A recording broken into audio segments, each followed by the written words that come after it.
আমরা ভাই এমন একটা জামানায় পৌঁছে গিয়েছি, এমন একটা অবস্থায় পৌঁছে গিয়েছি। আপনারা শহরে থাকেন, আপনারা দেখবেন, আপনারা বুঝতে পারবেন।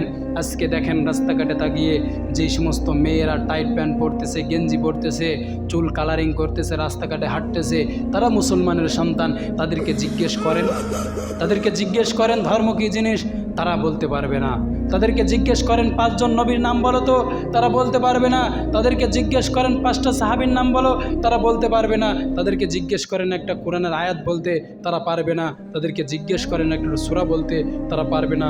জিজ্ঞেস করেন একটা হাদিস বলতে, তারা পারবে না। আমি শুধু আফসোস করি, হায় এই সমস্ত ব্যক্তিরা যেই দিন মারা যাবে, এই সমস্ত মেয়েরা যেই দিন মারা যাবে, এই সমস্ত মেয়েদেরকে যখন জানাজা করে কবরের ভিতরে দিয়ে আসবে, এই সমস্ত যুবকদেরকে যখন জানাজা করে কবরের ভিতরে দিয়ে আসবে, তাদের কবরের অবস্থাটা কি হতে পারে? তাদের অবস্থা সেই দিন কি হবে? তারা তো ধর্ম বিষয়ে একেবারে অবগত নয়, তারা তো ধর্মের কিছুই জানে না। ধর্মটা জানবে কোথা থেকে?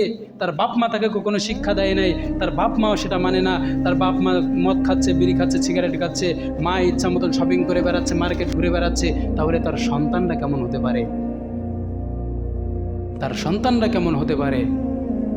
উপস্থিত হাজিরিন, এই জন্য আপনার সন্তানকে আপনি সুশিক্ষাটা দিবেন। আপনার সন্তানকে আপনি এতটুকু শিক্ষা দিবেন যাতে করে সে ধর্মটা বুঝতে পারে। আজকে দেখেন এই ইসলাম, এই কোরআন, এই হাদিস, এটাকে আমরা 4 সাবজেক্ট করে নিয়েছি। অথচ আমাদের যে স্কুলের বইগুলো আছে, ক্লাসের বইগুলো আছে, এগুলাই হলো আমাদের প্রথম সাবজেক্ট।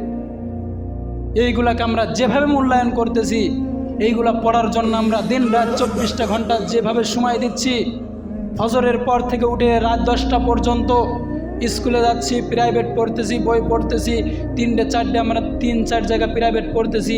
এইভাবে সময়টাকে আমরা দিতে দিতে রাত 10টা পর্যন্ত কাটিয়ে দিচ্ছি। 11টা 12টার সময় শুয়ে আবার ফজরের সময় উঠে ওই বই নিয়ে পড়তেছি। অথচ এই কোরআন এবং হাদিসের দিকে আমরা চোখ তুলেও কোনোদিন তাকালাম না, কোনোদিন দেখলাম না।